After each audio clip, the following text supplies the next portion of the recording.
free agent offensive linemen over the last couple of days. We'll talk about more of those names. But I want to specifically focus on something that happened in Kansas City this morning. Kansas City's 2 starting tackles did not play in the Super Bowl against the Tampa Bay Buccaneers. They were missed because in that game, Patrick Mahomes was running for his life, making incredible incompletions, but also getting smacked and smacked and smacked some more.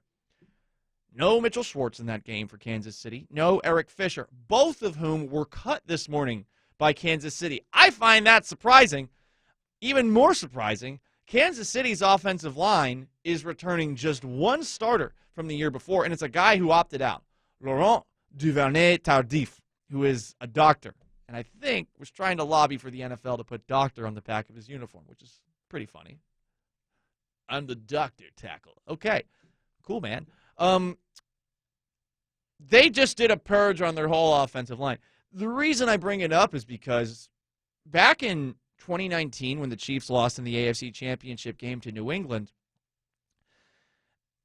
because their defense failed down the stretch on 3rd down after 3rd down after 3rd down, they fired their entire defensive coaching staff. They moved on from half of their defense, including guys like Justin Houston and Eric Berry, who had been mainstays on that defense for a long time, and replaced it. And look, they brought in some good pieces. Tyrann Mathieu has refound what he was in Arizona after a weird stint in Houston, which didn't really work out as well as I think it should have. Then you add in Frank Clark. They made an entire change on on that side of the football after 2019. They're making another entire change this offseason. And it has me wondering about the Seahawks and if that's the way that they should be operating. I'm sure that would be something that would make Russell Wilson happy. Maybe he's a little bloodthirsty. Maybe he wants to see a Kansas City red purge of sorts, where all of a sudden just a bunch of guys are missing, photoshopped out of the team photos, although I don't think they went that far. They're not going Soviet Russia on them. I would say to that line of thinking, there is credence to it. If one side of the football is not working out, or if one entire team is not working out, continuity, you can be optimistic going into the next season and think that things are going to be better. But also, by definition, that's the definition of insanity, right? And that's not to say the Seahawks haven't made changes, but they haven't made wholesale changes.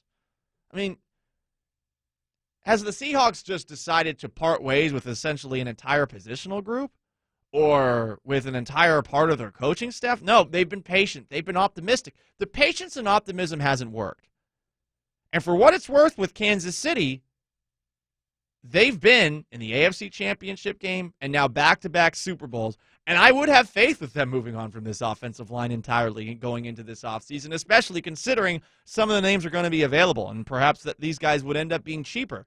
But it does make me wonder about the way that the Seahawks have been operating over the last couple of seasons. Kansas City's clearly doing something right.